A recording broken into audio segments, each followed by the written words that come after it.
Chiaramonte is a palliative physician helping you master serious illness care and regain time and energy for what matters most.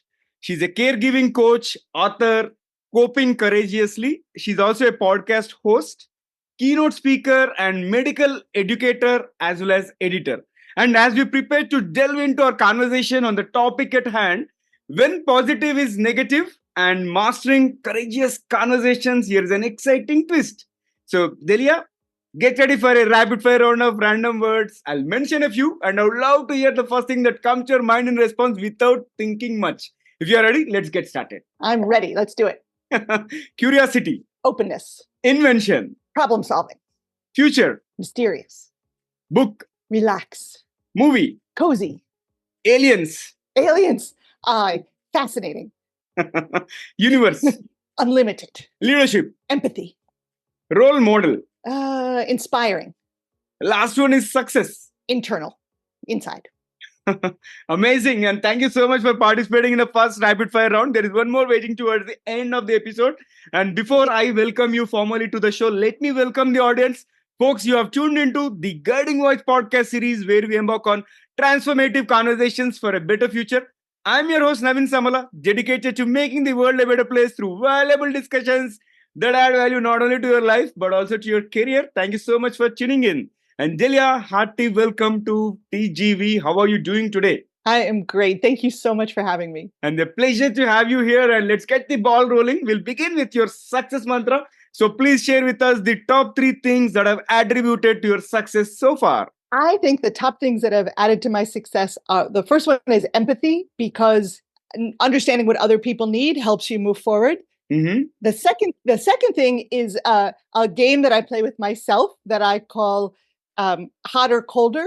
And it's like, I don't know if you played it when you were a kid, but when I was a kid, we played, someone would hide something and you walk around the room and they say hotter, colder, warmer, colder, like you're getting closer, far away. So for me, I have always used this thing, which is if an opportunity is in front of me and it feels colder, I don't do it. If it feels warmer, I walk towards it. And so it's a little zigzag, but it gets me to a place that feels successful for me. And then I guess the third one, I think, is grit. You fall down, you get back up. I love this game, hot or colder. I think I need to do further research and definitely it's going to help. So, Delia, now let's slowly start getting into our conversation. So, what inspired your transition from family and integrative holistic medicine to specializing in palliative care? And was there a pivotal moment that guided this shift? Yeah, there was a pivotal experience, which is that when I was in family medicine, many of my patients were sort of miserable. And I would look for all the things. So they would come and say, I'm tired, my head hurts, I can't sleep. Something terrible must be wrong. And I would do all the tests and all the examinations, and often I couldn't find anything. And it was sort of life things that were making them so unhappy. And then just by accident, I started working in hospice on the side. And I was shocked to find that many of the patients I saw in hospice were happier, which is the opposite of what you would think, right? Like in medical school, they teach you that people are unhappy, you fix them, then they get happy. And here were people who could not be fixed. But knowing that their mortality was coming closer made them change the way they lived. So they stopped doing the things they didn't like. They got rid of the people they didn't like. They focused on what really mattered to them. And then even though they were on hospice, that made them happier. And I was just fascinated by that. And it drew me over to see, what is that? And can I learn how to do that myself before I get on hospice? Good one. And I loved it. So, Delia, could you also share the story behind creating this Courageous Caregiver Roadmap? And probably you can shed some light on some of the key experiences or observations that led you to develop this framework. So the first thing I'll share is that I had my own caregiving experience, which is when my 12-year-old daughter fell off a horse onto her head and had a multiple year recovery with excruciating pain, with she couldn't read anymore. She had to leave school. She couldn't understand language properly anymore. It was very tough on the whole family. So I learned what it felt like to be a caregiver when there wasn't a real answer. Like nobody could fix it. None of the doctors could fix it in the beginning. She's okay now, but for a while she was not. No. And then I was practicing as a palliative care doctor, and I noticed this thing, which is that some of the families were coping pretty well, even with a terrible illness in their loved one. And other families, same kind of illness, completely fell apart, couldn't talk to each other. Everybody is a mess. They're like fractured as a family. And I was so fascinated by the disease is the same. Why is this family okay and this family is a mess? What is that?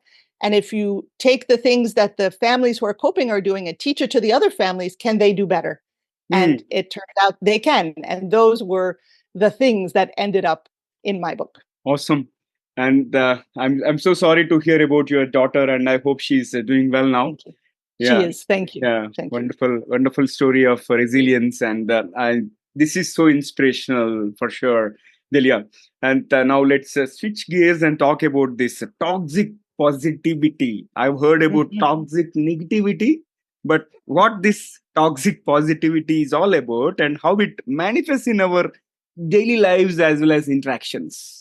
It's such an important topic, and it's one of the things that I saw in the families who were not coping that is different than the families who are coping. So toxic positivity is this idea that we will not allow any, quote, negative ideas into our awareness. We won't talk about them. We won't think about them. You can't talk about them. We're going to pretend everything's fine. And the problem is it doesn't work. If it worked and it made you happier, then okay, but it doesn't work. And so here's how it might manifest for me and my patients.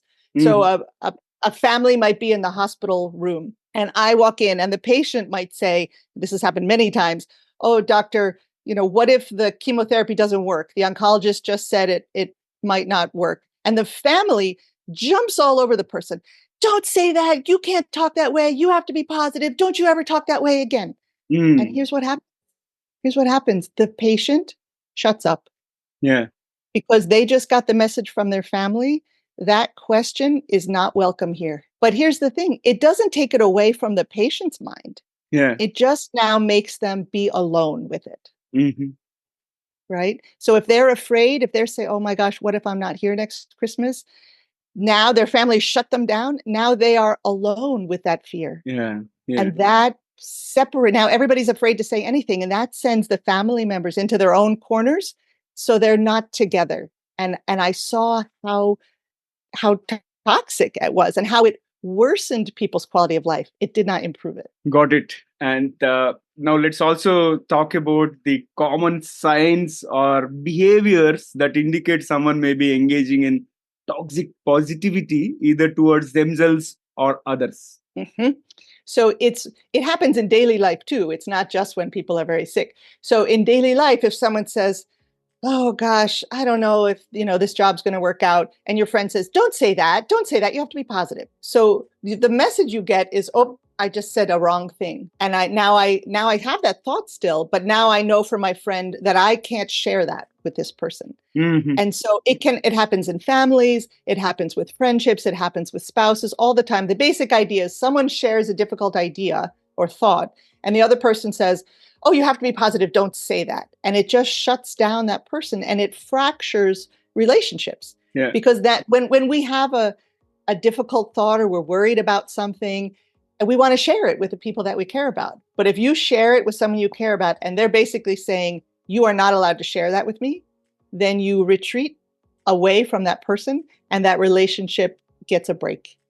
It fractures. It's not as strong. And so that happens all the time. And the thing we have to be aware of as people is that tends to happen when we feel uncomfortable, right? Like if you say, oh, I'm worried my marriage might not work out. And I say, oh, don't say that. I'm sure it'll be fine. It's because I'm not comfortable making space for your difficult feelings. Yeah. And that's not helpful to you. That's not being as good a friend as I possibly could be to you. Yeah. Got it. And Delia, your book discusses the importance of avoiding toxic positivity. So can you elaborate on how this concept manifests in caregiving situations and why it is so crucial to address? Yeah. I think that when family members It's Mm-hmm. usually the family doing it to the patient. It's not usually the other way around, Yeah. usually. But when family members don't know what to do, so their loved one is sick, they wish they could fix it, they can't fix it, they don't know how to handle this situation because they've never been a caregiver before, Mm-hmm. their instinct is to just whitewash all the difficult thoughts. But it's sort of like if you have mold on your wall and then you just cover it with pretty white paint, but you didn't actually take care of it first, it's Mm-hmm. still in there. So like it looks better for a second, but the mold is still in there and it grows now without anybody paying attention and with no sunlight. So what I found is that difficult emotions and scary things like what if the medicine doesn't work or what if you get sicker, those feelings actually have less power when you shine some light on them. When you say, let's just talk about it for a minute. Let's say, okay, well, what if it doesn't work? I guess that is possible. Let's talk about what would happen. Let's talk about how we feel. And then, maybe your fear goes up for a second, but it comes back down again. And then it Mm-hmm. has less power. So here's the example that I use that's in my head, the picture that's in my head. This is Sure. fear, basically, Mm-hmm. right? Fear. Yeah. So if you have fear and he's outside the door and you're like your shoulders up against the door and he's banging and trying to get in and you're like, no, get out, get out, get out. And you're working so hard to keep him out, you can't go for a walk. You Yeah. can't watch a movie with your loved one. You can't, make cookies. But if you're just like, all right, fear, come in, sit on the couch. You're kind of smelly and I don't like you. But if you're sitting on the couch, I can go make cookies. I can go for a walk. I can watch a movie with my loved one. So Mm-hmm. let him in, let him sit over there so that you can live your life, so that your whole energy is not focused on trying to pretend that something isn't happening. I love the concept and definitely it is going to work out. Okay, let's move forward, Delia. And what strategies can caregivers use to initiate and navigate difficult discussions with their loved ones, especially about illness and care wishes and also end of life planning? It is not that easy to communicate that, right? It's easier than you think if Oh, you just do it. So, mhm. so how do people have difficult conversations around illness? Right. I think these two topics are so important together, toxic Mm-hmm. positivity and having tough conversations, because the first step is acknowledging that Mm. there's a conversation that needs to be had. Right. So if you are stuck in toxic positivity and you're like, no, we don't talk about those things, then you're not going to have a conversation. And that's part of the problem. So the first step is acknowledging, okay, this is a conversation we need to have. It's hard. I feel scared. You feel scared, but we're going to have it anyway. So that's the step one, is just acknowledging that there needs to be a conversation. That's sometimes the hardest step. Yeah. The second thing I would say is be willing to do it messy. You Mm. you will feel uncomfortable. That's fine. It's totally fine. And if you're thinking, I don't know what to say, you know how you start the conversation? You say, I don't know what to say, but I think this is a thing we should talk about. So you can completely be honest about, I'm totally uncomfortable with this conversation. I don't know how to do this, but I love you and I think there's a thing we need to talk about. So that's two. Mm-hmm. And the third thing I would say is be willing to accept the other person's reaction, whatever it is, and it's not yours to fix. So if they cry, that's okay. You don't have to make them stop. If they're angry, that's okay. You don't have to make them stop.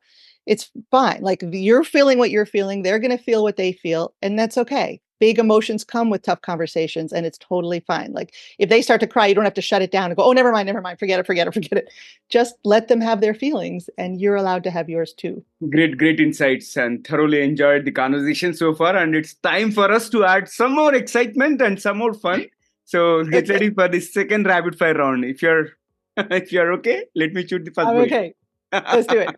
Okay. So if you could have one gigantic billboard anywhere with anything on it, what would it say? Oh, it would definitely say my favorite phrase, which might make you laugh, which is find flowers in the poop. So that Wow. is a chapter in my book, Find Flowers in the Poop, which means when bad things happen, look for the tiny joyful things. Look for the tiny bit Wow. of good in a difficult Hmm. situation. Hmm. So powerful. So powerful.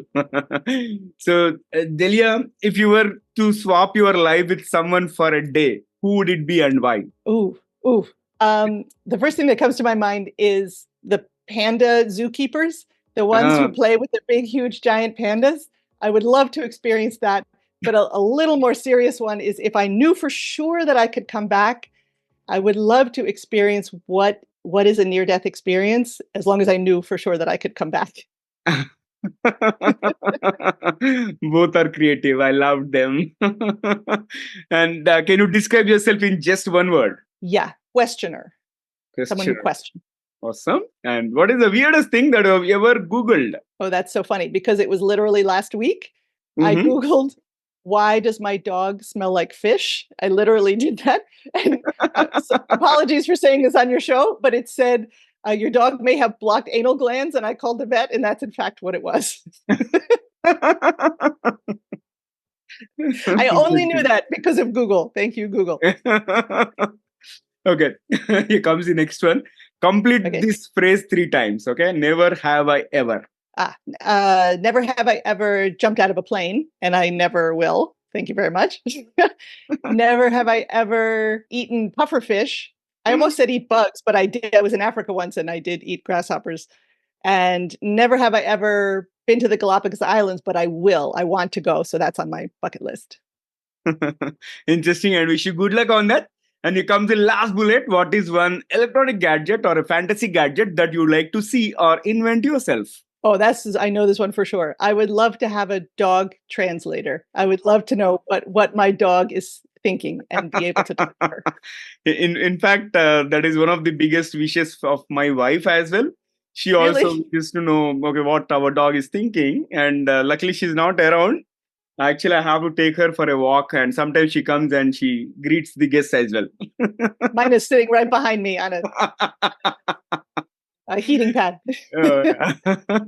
Great rapid fire. And with that, let's flip back to the mainstream. And before I let you go, so what are some healthy ways to foster positivity and resilience without dismissing or invalidating negative emotions? And maybe you can share some practical tips for cultivating a balanced and empathetic mindset. Yeah, absolutely. There is a phrase that I use myself every single day, and I've taught probably to every one of my patients, which is so helpful for exactly that. And that is, I really don't like blank, but at least blank. So I really don't like that I have cancer, but at least I have great doctors.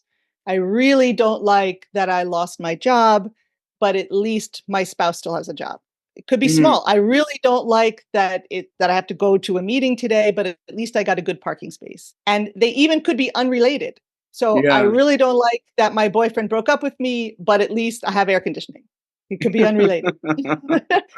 And what that does is it makes space for the negative. So it's not saying, no, it's all fine, everything's perfect, because it's not perfect. It makes space for the negative. I really don't like that thing. But it teaches you just turn your head to the side a little bit, but at least something positive. And there is always something positive, right? Like you have a roof over your head, you have food, that your toilets work. Like there's always something, even if something difficult is happening. And the more you do that, the better you get at it. I do it literally all day long. So anytime you feel like you're complaining about something, oh, I can't believe that happened. See if you can get in the habit of going, but at least just anything. It doesn't even have to be related. Just something that's a positive force in your life. Super. I'll give it a try. I loved it. Yeah, I think you should try it. Awesome. Okay, so I thoroughly enjoyed the conversation and thank you for being part of the show. How is your experience being hosted on The Guiding Voice? Oh, it was fabulous. Actually, there's something I really appreciate about this conversation that speaks to how I think it's important to talk about things, which is you can have really important, deep conversations about things like life and death. And then you can have funny things and you can talk about anal glands on dogs and you can talk about dog translators. So you can have both lightness and darkness together, which honestly is, in my mind, the whole approach we should have to life, because there is always some darkness and some lightness, always. Yeah, true. Agreed. And thank you so much once again for joining us today. And definitely, I would love to invite you again to the show. Thank you so much for having me. I will come back anytime you invite me. I had a great time. Most welcome. And I thoroughly enjoyed every bit of it. And thank you once again. So, friends, that was our episode with Delia, Chiaramonte. And before we jump into the fun trivia section, we have a quick request. In case if you haven't already subscribed to TGV, the Guiding Voice podcast, please subscribe to our podcast from wherever you have tuned in, because subscribing keeps you updated on new episodes. And also, if you have enjoyed this conversation, Do not hesitate to share with at least three of your friends or colleagues who would also like the guiding voice. So spread the knowledge and help others grow just like you. Now let's cruise into the trivia segment. Having had amazing conversation with Delia on how to give effective caregiving to the people that are undergoing some serious illness, serious conditions, right? I thought I would give you some perspective around palliative care and give you some background about it. So, if we talk about the palliative care emergence, first let us dive into the formalization of the term. You know, the term palliative care was first used in the 1970s, evolving from the hospice movement with a focus on improving the quality of life for patients facing serious illnesses and their families. And it emphasized the symptom management, comfort care, and psychosocial support regardless of the stage of the disease. And second is about WHO involvement. In 1982, the WHO began promoting palliative care as a critical component of healthcare, and the organization has since offered definitions and guidelines that emphasize palliative care's importance in relieving suffering and improving the quality of life for those facing life threatening illnesses. So that's it from my side. But I would love to hear from you in terms of you have any tips to deal with people that are suffering from life threatening illnesses, be it in the form of spreading the right message or taking very good care of them. Likewise, anything, right? I would love to hear from you. So do not hesitate to comment if you're watching this on YouTube, or if you have found this episode on audio platforms or some social media platforms, you can comment there as well. So thank you so much once again for being part of our awesome TGV family. Folks, we would love to hear from you. So do not hesitate to share your ideas, feedback, topic recommendations, or guest speaker suggestions either through social media, or you can also email us at theguidingvoiceforyou@gmail.com, for as a digit and you as letter. And let's create content that resonates with you. I am your host Naveen Samala, a lifelong learner, and my goal is to have impactful conversations that improve not only your life but also your career. So until next time, take care, stay inspired, and remember, the best is yet to come. Goodbye for now. See you all in the next episode with another amazing guest.